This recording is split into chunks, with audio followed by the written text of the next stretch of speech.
My name is Dale Ward, I'm a comedian and an artist, and I wrote a thesis about how Michael Myers from the Halloween movies is a Zen master. I called it Zen and the Art of Halloween, an analysis of Zen master Michael Myers. This video is chapter 3 of my thesis, and these are some of my Halloween paintings that will be appearing in the background.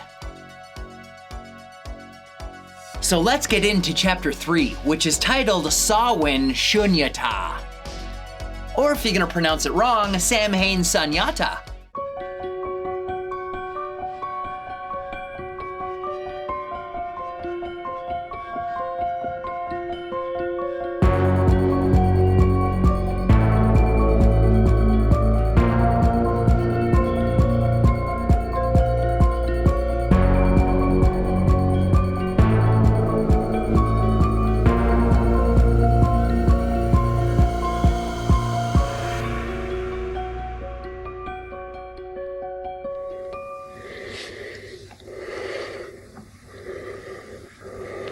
My third proof of Michael Myers being a Zen master is that he has no ego, and he is totally empty. Moreover, Michael is so completely vacant that he not only has zero ego identity, he is also nameless and formless. In other words, he is beyond all words, names, labels, and categories of identification to the point where he is no longer Michael Myers. It can only be said that Michael Myers is the shape of Michael Myers. In Buddhism, all identifications and labels are generalized as Nāmarūpa, which comes from the Sanskrit words nama, meaning name, and rupa, meaning form. So Nāmarūpa can essentially be translated as named form. But Michael Myers is the named form that is so frighteningly abstract that we can't accurately describe him, nor can we correctly identify his evil existence by calling him Michael Myers. The closest we can come to naming his dark form is with the words, the shape, because Michael Myers is the shape of formlessness. This means that he is beyond Nāmarūpa, because when you try to name or describe him as Michael Myers or even the shape, you are only using words and methods of communication to represent him and his form, but those words are not what he really is. His actual existence is too dreadful and ominous to properly identify. In this way, the shape has transcended all names and forms because he is beyond words. Thus, any name or label for Michael Myers is known as Māyā. Māyā is a Sanskrit word literally meaning illusion. Māyā indicates that all human concepts and ideas, such as names and labels, are unreal illusions, which can trick or treat the mind by concealing the true nature of the universe. Accordingly, identifying him with the words Michael Myers is Māyā, because words cannot kill you. It is the shape, as a physical being in reality, who kills you, not words. In other words, no names or labels can come close to the reality of his existence, because he is horrifyingly indescribable and terrifyingly inconceivable. Michael Myers is the shape of terror. Or should I say Michael Myers? Am I right? Anyone? A good metaphor for Māyā is a whirlpool in a river, because it has new water continuously flowing through it, so it's never the same whirlpool. We can see the whirlpool and label it for purposes of identification, location, and discussion, but we cannot positively define it, nor can we actually grasp it in physical reality. Over and above that is the fact that the water is composed of atoms and molecules, which are also constantly moving and changing. This all indicates that any identification of the whirlpool is only an idea or concept, and there is no permanent definable entity. Therefore, what is named is merely the pattern of the water, or the shape of the whirlpool. In the same way, Michael Myers is the shape of a whirlpool of death. The shape is like liquid death. He is fluid darkness, the flowing of the absence of light and life. He is the inevitable and unstoppable egoless entity of extinguishment, which we have many names for. Sometimes we call him Michael Myers or the Shape. Other times it's more appropriate to refer to him only as Death. An example of this was when Michael Myers came back to his hometown of Haddonfield on Halloween in 1978, and Dr. Loomis said to Sheriff Brackett, quote, "Death has come to your little town, Sheriff." Because Michael Myers is the shape of death. In certain circumstances, the best label for Michael Myers is the darkest one imaginable, and it will only suffice to simply call him evil.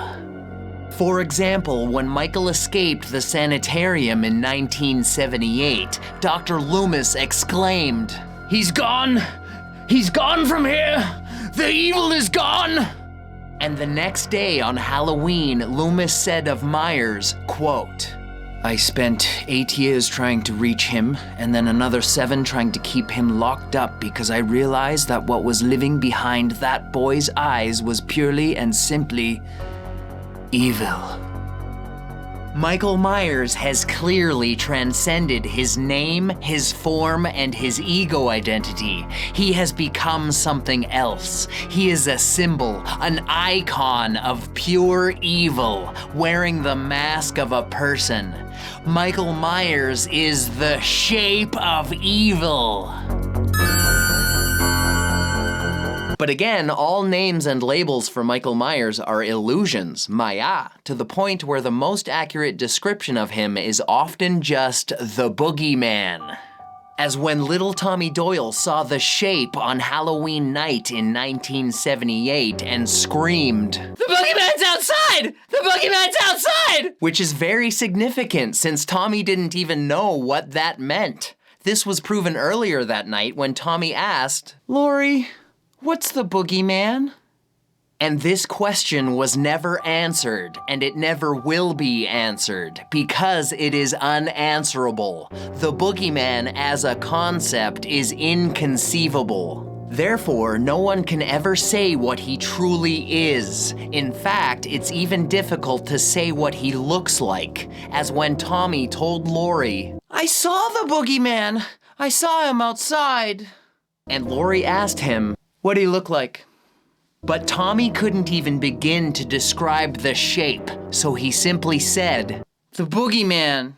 And I think that is as accurate as anyone can be, because the boogeyman is beyond words and concepts. He is beyond name and form. Michael Myers is the unidentifiable, indescribable shape of the boogeyman. In Buddhism, transcending all identifications, names, and forms the way Michael Myers has is an important step towards enlightenment. As the prolific Zen monk and scholar D.T. Suzuki said, quote, "Suffering never befalls him who clings not to name and form and is detached." End quote. The shape is clearly detached from everything, including all names and forms. And maybe that's why he never seems to suffer, no matter how many times he is shot or stabbed. In Zen, it's essential to go beyond Nāmarūpa and Māyā because it leads to the realization of the true voidness of existence. This void is called Śūnyatā. The Sanskrit word Śūnyatā is usually translated as emptiness or voidness, and it's one of the most important and fundamental concepts in Zen. Śūnyatā represents the void out of which the ultimate reality is formed. In other words, all entities, distinctions, and dualities arise from nothingness, and obviously the boogeyman also arose from the void as well. But the shape didn't just come from the void, he is a living embodiment of it. He has transcended the Māyā of ego and Nāmarūpa to exist as the pure reality of nameless and formless absence. Michael Myers is the shape of the void. There's a very famous scripture in Mahayana Buddhism called the Heart Sutra, which says, quote, "Form is emptiness, emptiness is form," end quote. And the boogeyman truly embodies this statement because he is the form of emptiness. He is an empty form. Obviously, Michael Myers is the shape of emptiness. Michael Myers is exactly like a pumpkin. Most people think he's a vegetable that doesn't move, but then on Halloween, precisely like a pumpkin, he appears to be animated by a burning soul, and even seems to have almost human features. In reality, however, both the pumpkin and the shape are hollow and empty, with no humanity whatsoever. It was simply that Michael Myers became the boogeyman, just as the hollowed pumpkin became the hallowed jack-o'-lantern only on Halloween. Undeniably, Michael Myers is the shape of Halloween. Side note, it's a mistake to identify Michael Myers and pumpkins as vegetables, because pumpkins are fruits, and we don't know what the boogeyman is. But he definitely isn't a vegetable. Zen Master Dogen said, quote, "If you want to travel the way of Buddhas and Zen masters, then expect nothing, seek nothing, and grasp nothing." End quote. This is the nothingness that Michael Myers is full of. Dr. Loomis affirmed the fact that there's nothing inside Michael when he said, quote, "I met him 15 years ago. I was told there was nothing left. No reason, no conscience, no understanding in even the most rudimentary sense of life or death, of good or evil, right or wrong. It's clear that the boogeyman is an egoless personification of pure nothingness. In other words, Michael Myers is the shape of nothing." The Dr. Loomis quote continues, quote, "I met this 6-year-old child with this blank, pale, emotionless face and the blackest eyes. The devil's eyes." All of these statements from Dr. Loomis make it very clear that Michael Myers has surpassed any ego identity that he once may have had. And after he transcended into the egoless void, the shape that Myers became bore the countenance of his empty vacancy. Moreover, Michael's unification with the void was perfected and displayed even further when he donned his iconic mask on Halloween in 1978. The mask that the shape wears is a perfectly blank, white, expressionless facade, so it's as if Dr. Loomis was talking about Michael's face and Michael's mask when he said that Myers has a blank, pale, emotionless face and the blackest eyes. And I think his mask is a perfect metaphor for the fact that the boogeyman has no ego identity. In other words, his mask is a reflection of a reflection, because Michael's mask is the face of the void. But I will talk more about his mask later. In Buddhism, one of the 3 marks of existence is that there is no self, and more importantly, there's no self to be attached to. All ego identities are seen as illusions, and there's no affirmed belief in any actual individual self or soul. And this perfectly describes Michael Myers, because we all know that the boogeyman definitely does not have a soul, in any sense of human conceptualization.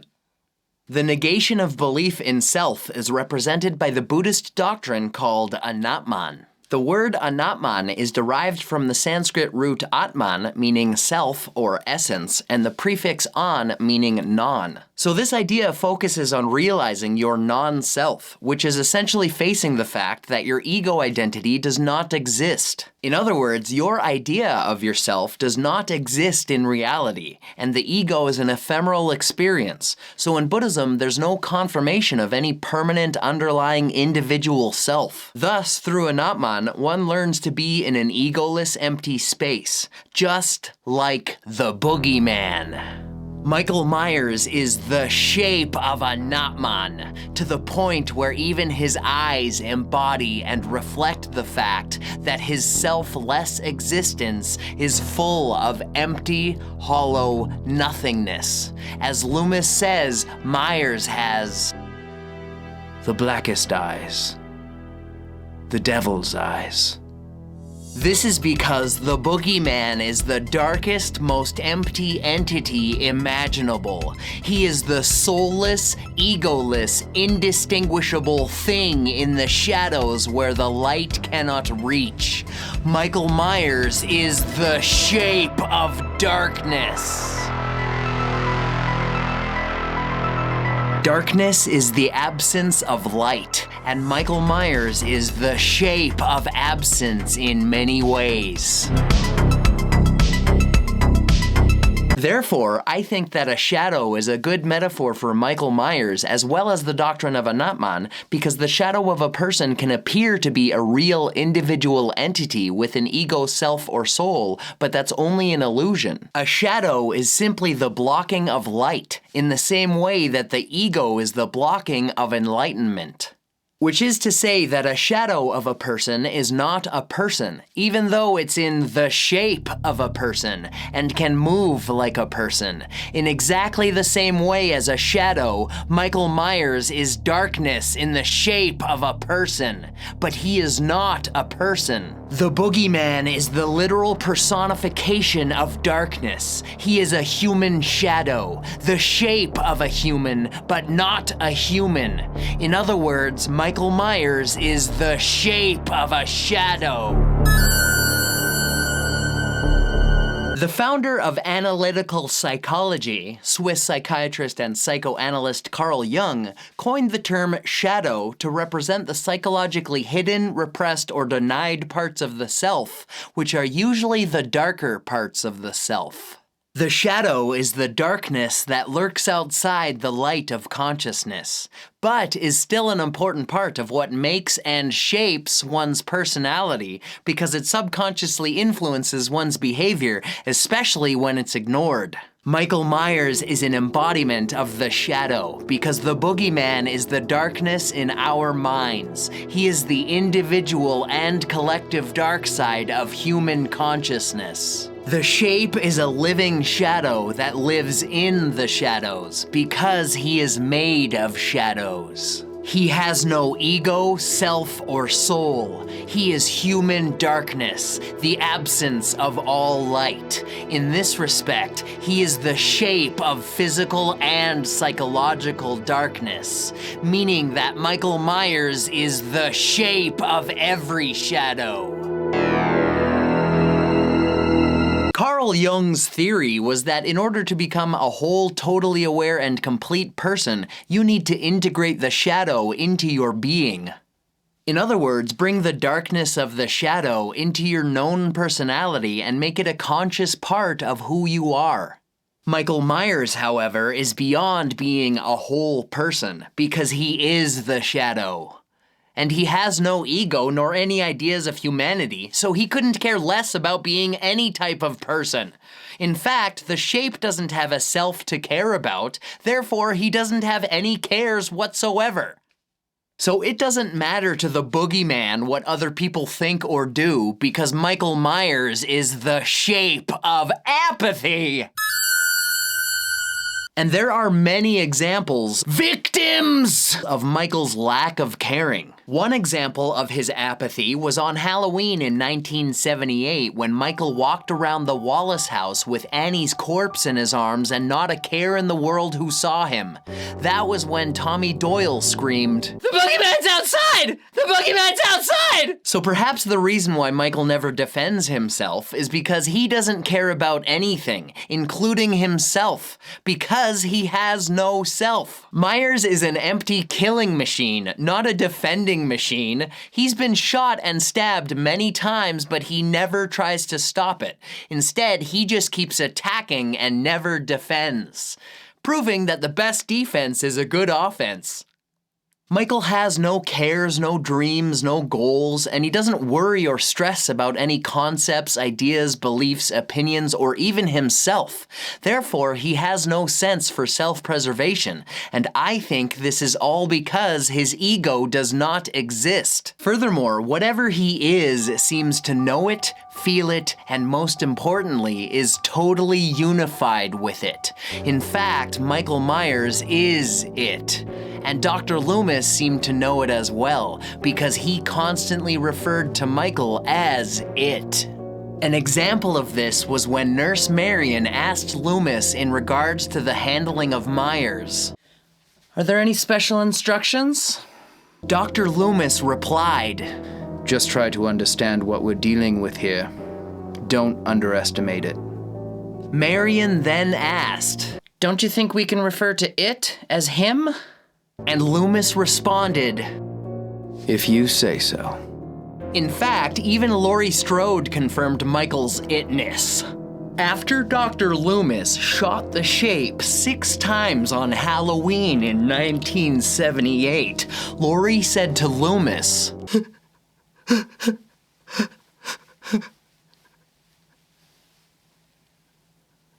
"It was the boogeyman." To which Loomis replied,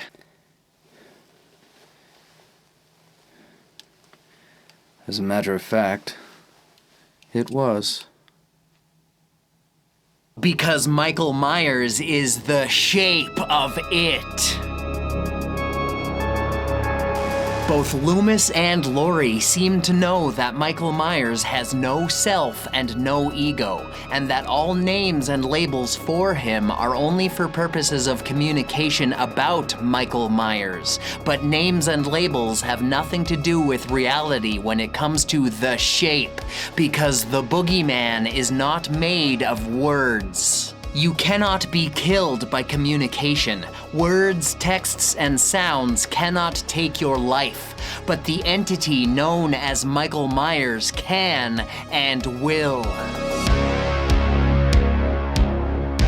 To finalize my point that the boogeyman is beyond all classification, Zen Master Mumon Eikai said the following as if he was speaking directly about the shape. Quote, "Some Zen students do not realize the true man in a mask because they recognize ego soul. Ego soul is the seed of birth and death, and foolish people call it the true man." End quote. Michael Myers is the true man in a mask. He is the seed of death. Therefore, in reality, he is not Michael Myers any more than a shark is the name that you call it while it tears your throat out.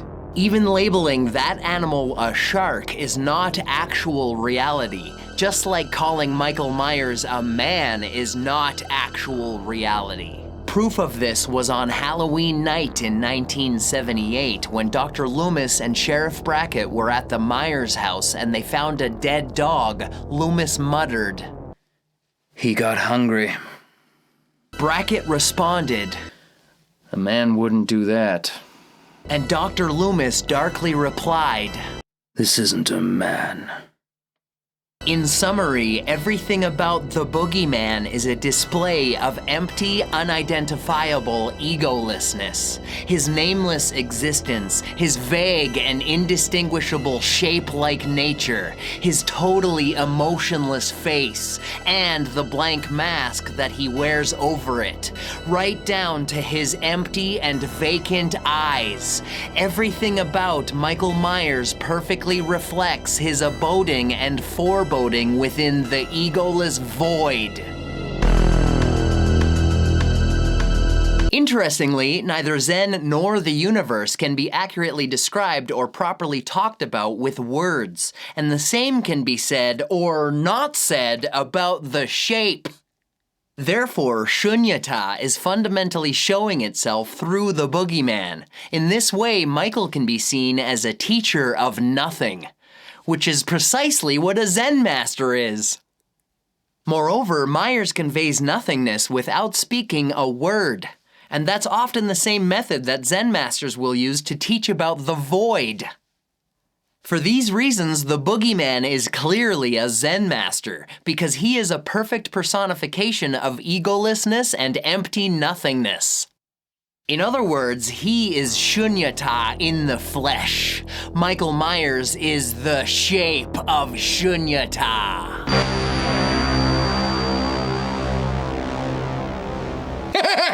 Okay, ghosts and goblins, that was my first draft of Chapter 3 of Zen and the Art of Halloween. Stick around to the end of this video to see my bloopers because they are honestly the best part. But first, hit that subscribe button to follow me the way Dr. Loomis followed Michael Myers. And if you enjoyed this video, please shoot the like button 6 times the way Dr. Loomis shot the shape 6 times. And then shoot the like button again so this video actually gets a like. Be sure to check out the other chapters to put this one in context, and please comment below to let me know what you liked, or tell me everything you hated and what you want the boogeyman to do to me as punishment. Also, please comment any corrections you have if you think I made a mistake, or if you have any suggestions or additions, I'd love to hear them. Also, let me know if you'd like to see me perform a 1-hour version of this thesis live, or if you think I should publish it as a book, or if you want me to burn it with fire and never speak of it again, leave a comment. I truly appreciate every single like, share, comment, and subscription, and I will respond to all of the comments. One last thing, if you could please share this with anyone you know who's a fan of Halloween, Zen, art, or comedy, and especially if you know anyone who's a fan of all 4, please share this with them. Thank you for watching, happy Halloween, and now enjoy my bloopers. Māyā is an example of this was when Michael Myers is a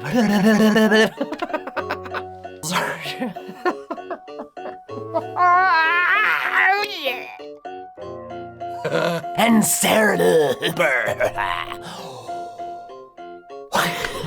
inconceivable become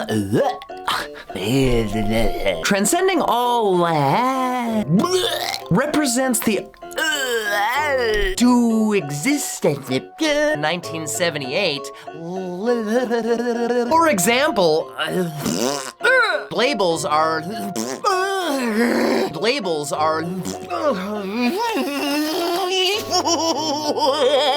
to the point where unanswerable.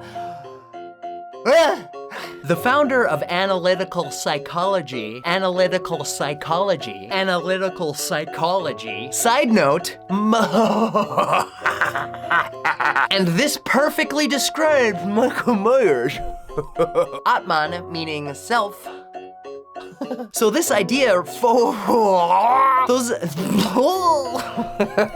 the reason why he never, the ego. Therefore, Śūnyatā. Therefore,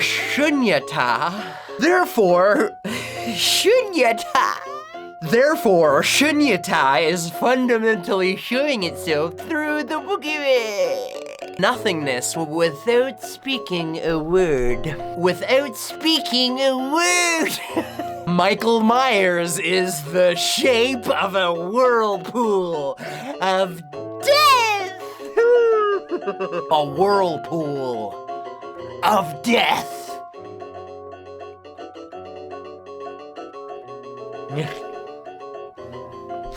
Samhain Śūnyatā.